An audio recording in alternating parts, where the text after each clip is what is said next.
I'm Sally Prosser, and you're listening to That Voice podcast. No matter who you are or what you do, your voice matters. And unless you've sworn a lifetime vow of silence, this is the podcast for you. Now, in this episode, I'm joined by someone who has 30 years' experience in broadcast news and the voice to match it. It's my pleasure to chat with Bill McDonald. Now, you might remember Bill's face from 10 News Brisbane and more recently 7 News Brisbane. And for the past 18 months or so, Bill's taken a new direction using his vast broadcast skills in a range of areas, including auctioneering, which I'd love to explore more today. Hi, Bill. Thanks for coming on That Voice podcast. Hi, Sal. Thanks for asking me to have a chat. So to start off, would you like to just fill us in on what you've been up to since you left TV? I've been doing a whole bunch of things. So I've got my own business. I guess it's a consultancy. So billmcdonald.com.au, a little cheap plug in there. And I do a whole range of things. So for a lot of years, the voice has been my major tool of trade. So I do voiceovers. So there's some commercial voiceovers, some character voiceovers. I'm also doing some PR and media consulting for the Prince Charles Hospital Foundation. And again, it's important there because you have to use your voice to do pitch presentations and to train staff in media training, which is another area that I've worked on. So I guess it's been a bit of a portfolio career that I've decided to go to chase. I like the variety. And yes, you're right. Auctioneering and property is something that I'm also getting heavily involved with. It's something I've loved for a long time. I'm also doing a bit of a knucklehead renovator. So this is our 5th home renovation, and I like to be a bit hands-on with that. And so we've obviously bought and sold 5 times. And so now I'm going to take it to the next level, and I'm working on property auctioneering in the industry, which is pretty exciting for me. It's a whole new skill. So I'm at the bottom learning this new skill. I've done some auctioneering at different charity events and that sort of thing, which is a bit of fun, and everyone's had a few drinks and no one notices too much. But when you go to step out and you go to auction somebody's property, which is normally their biggest investment, it's their pride and joy, their life's work, and memories are tied up in it. You've got to be good, and you've got to get it right. So I'm honing my skills to become an auctioneer. Yeah, it's such an interesting area. I think most people would only know about auctioneering from maybe the block or what they see on TV or movies. Can you give us a bit of an insight into what else is involved in it? It's a lot of work in being an auctioneer. I've been observing a lot for the past few months, and I've watched the block, and I've watched those really good guys, and I've learnt that there are elite level auctioneers, and there are a lot of the guys on the block, and there's a few of them in Brisbane. Like Hazley Cush is right up the top. We've got a guy called Justin Nickerson, who I've been working closely with as well, and there's another agent in my local area who's an auctioneer, Al McMillan. So I've watched, and Phil Parker, who is a legend in the auctioneering scene in Brisbane as well. So I've been really lucky to be able to work alongside and watch these guys, and they've all got different bits of knowledge they've imparted on us. And I guess the most important thing with auctioneering is why I practice all the time. I practice every day now, is you've got to get the numbers right. That's vital. Yeah. But you have to be clear. It's about being clear and concise and having people understand what the bid is at and what bid you're chasing. So there's a whole bunch of exercises, again, that you go through to try and make sure that you're pronouncing and enunciating the bidding call, because it can, in some circumstances, get a bit quick. Everyone's got a different style. Some are more laid back, but you want to get into a pattern and a rhythm to do an auction call. And I'm not there yet. I'm not saying I'm good at it, but I'm on the way, Sal. I'm on the way. Great. Yeah. I mean, everyone knows I'm a big fan of very nice articulation, but there's not many other industries like auctioneering where big money is on the line if you don't say something correctly. Yeah, that's right. And you just have to start out with basic stuff to try and make sure you get that right. So I go through a whole sequence of things, and you build up to it. So I might do like a $200 bid an hour, $200 bid chasing 3, $300 bid an hour, give me 4, $400 bid an hour, let's go 5, $500 bid an hour, let's go north to 6, $600,000 bidder, $600,000 bidder chasing 7, $700,000 bidder. And so it's about trying to say the words properly. Hopefully, I did then, and but also have a bit of speed to it. But you don't do all auctions like that. They don't all have to be that fast and whatnot. But yeah. Yeah, so are those the exercises that you take yourself through to get ready? Yeah, we'll just start out with or even basic stuff like 1 now, 2 now, 3 now, 4 now, 5 now, 6 now, $1 now, $2 now, $3 now, $4 now, $5 now, and then build it up. $1 better now, $2 better now, $200 better now, 225, and just working through those. You also go through some number sequences. So it might be a quarter a half, 75 1, quarter a half, 75 2, quarter a half, 75 3, two and a half 5, seven and a half 10, 12 and a half 15, 17 and a half 20. So that's helping with your number sequencing, and then you use what they call filler words, which is the other stuff that I was doing earlier. And then you gradually introduce more into your vocab. So, $1,000 now. Will you give me 2,000 now? $2,000 bidder now. Will you take me north to 4? Take me north. Bidder now. Can I have this? Bidder, can I say this? Will you give me this? Will you go there? Will you go over this? Will you take the lead back? So it's about building a whole vocab. It's been interesting, I must admit, because I've called AFL football, which is really challenging as well, because and I find them similar in that calling an AFL game, the speed of the game is so quick that you really have to be on your game, and you've got to learn and know your player numbers, your player ID, because if you don't know that, the game moves on so fast, you can get caught and stumble and get all muddled up. So it's a different skill, but I'm enjoying it. I love it. I can't wait to get out there and do it. Yeah, I guess with auctioneering as well, it's so important for your delivery to keep that energy and that excitement in the crowd. So I can imagine, yeah, calling the AFL would be a great training ground for this. Yeah, it is. It's because again, the same sort of thing. You want to keep the excitement level up all of the time, but you've got to, and you'll understand this. You can't be up on level 10 the whole time. So it's the same with an auction. You've got to moderate where you're at. So you can't be peaking the whole time through an auction. So you've got to really pick your moments, as you do with an AFL game. There's lots of play in an AFL game where there's not a lot happening. So you can't be up here the whole time and, Zorko runs through the 25, hits a goal. That's a beauty for the Lions. You can't be up there the whole time. You've got to just read the game and call for what you see in front of you, and save those exciting high-pitched moments for when they do happen. And there's a few happening at the moment for the Lions, I have to say. I'm loving this. I'd like to chat a bit now about your voiceover work, because I find that totally fascinating. And I know that you really enjoy taking on different characters. Can you take us through some of the processes that you go through to become those different characters with your voice?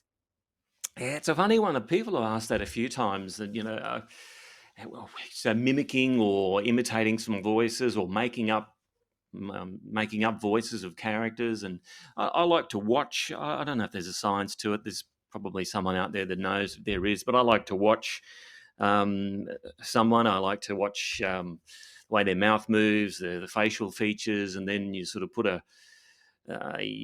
create a mental picture in your head of what someone may look like, and then you try to just come up with twist your voice around and come up with something. Or it may be like Richie Beno 222. So it's what you do with your lips, and or it could be Homer J. Simpson.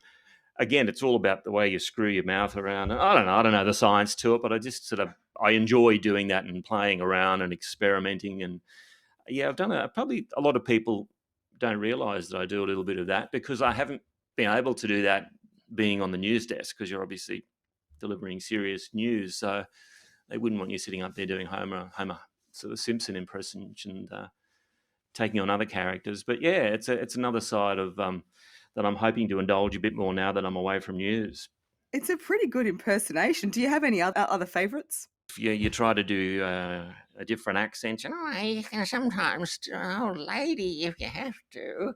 It just depends on what the auditions require. You can throw some accents in there, and it was Elder Simpson. There was Groundskeeper Willie. We used to do a bit of him when the Simpsons movie came out. I did a couple of bits and pieces of Simpsons impressions, even though I didn't watch them all that much. I used to do some of the Wide World of Sports commentary team a little bit. Yes, yes, Bill Lorry, yeah, love it all. Love you, bitch, yeah. Oh, shut up, Bill. Well, Tony Gregg, get that pigeon off my scorecard.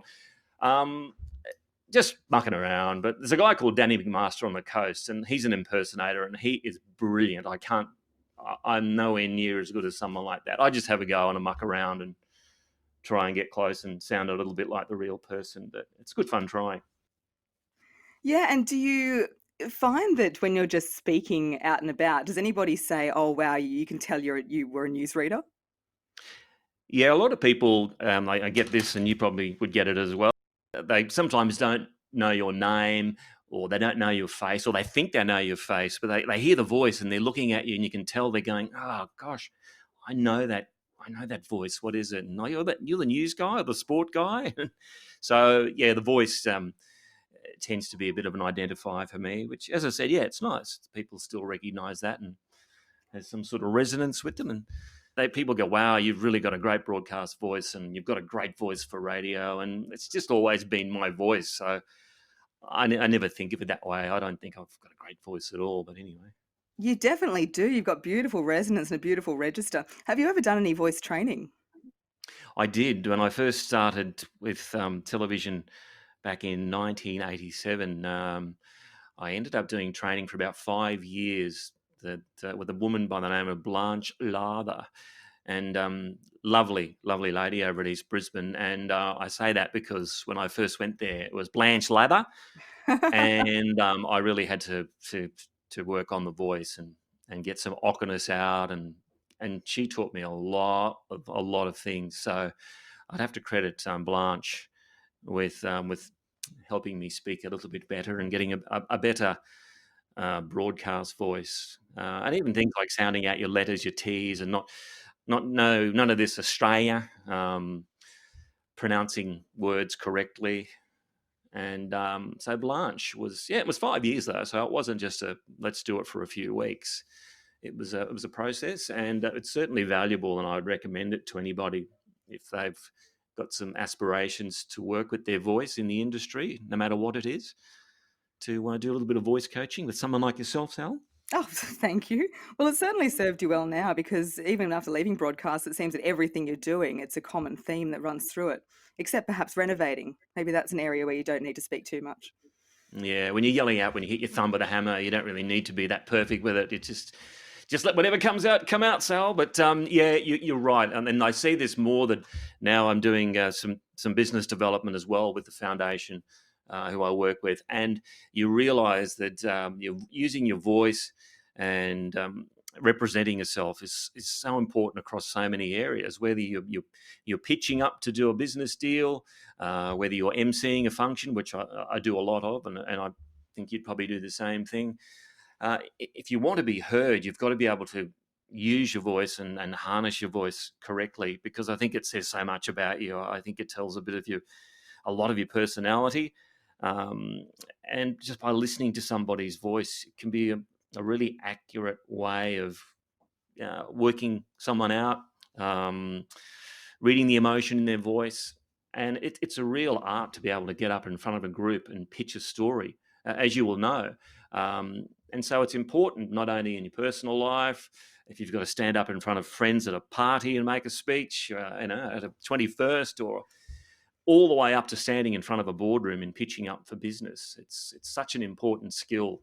Or whether you're selling a home and you're an auctioneer, whether you're working in the media, or these days whether you're on podcasts, which are really popular. If you're going to do a podcast, well, you got to make sure you've got the tools of the trade and the voice. Here's me telling you this when you telling me all this. You're the expert. Although Bill, you've got so much more range in your voice than I do because I tried to give some voiceover work a go, and I'll never forget I did this voiceover for Australian bananas, and it was need a quick snack, get a banana in you. Healthy Australian bananas. It was really funny. But after I did a few of them, they said, "Oh, Sal, pretty much everything you voice sounds like you're reading the news." So, Yeah, I got a bit of that for a long time, a really long time, and it's a hard habit to get out of because, and I think I've seen it on some of your bits on social media that, and a lot of young people today, they get in the news game and they think they have to have the radio or the TV voice the whole time, so they talk like this, and this is what's happening now, and that's how we go. And I'll often say in media training that you don't sit across a table with a friend and talk like that about, gee, did you see that football game today? Wasn't it amazing? And so it's a skill to be able to use your voice and be conversational.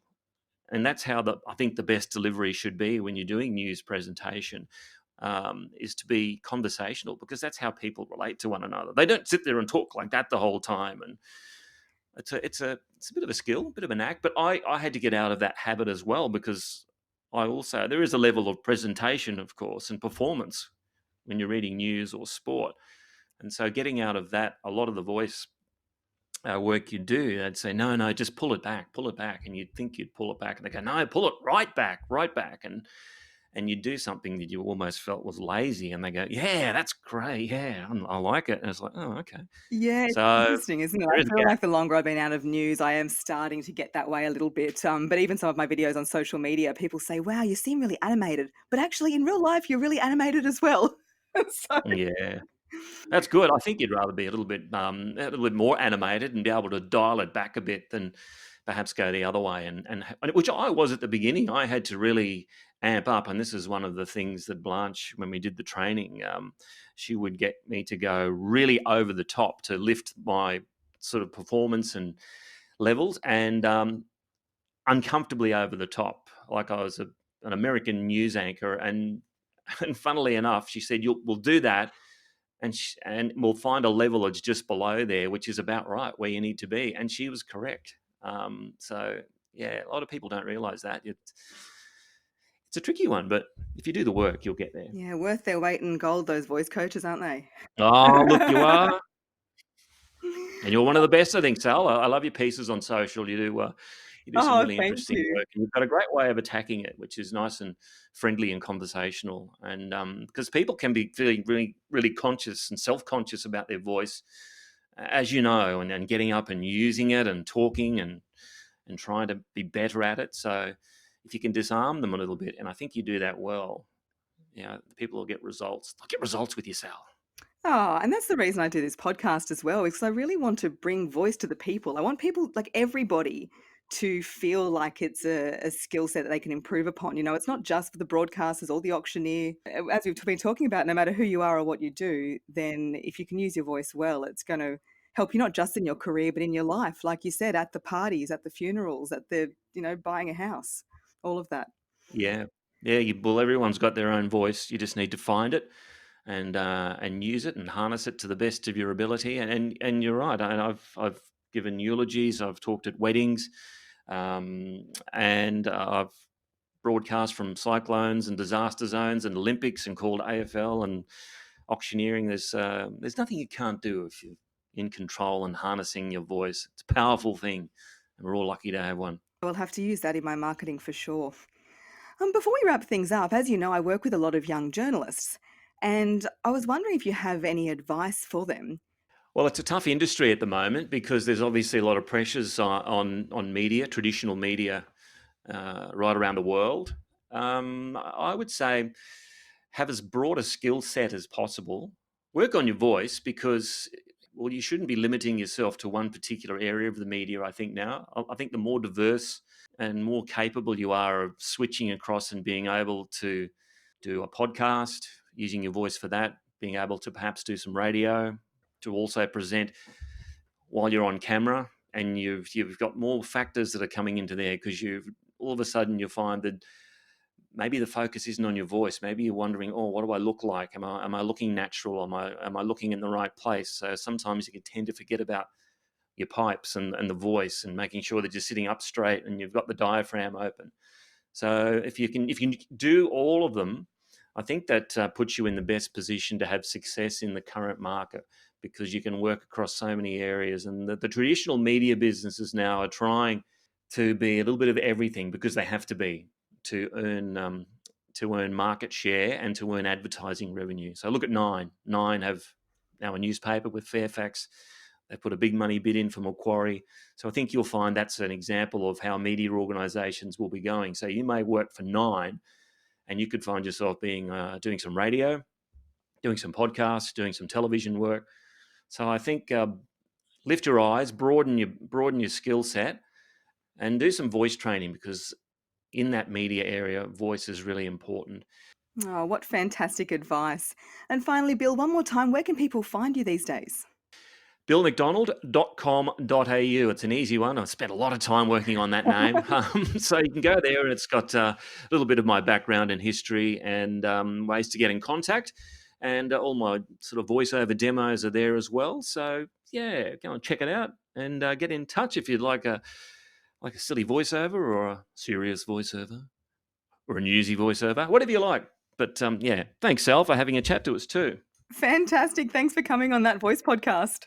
Cheers, Sal. All the best. Thanks for listening to That Voice podcast. To find out more, head to the podcast page. It's www.thatvoicepodcast.com.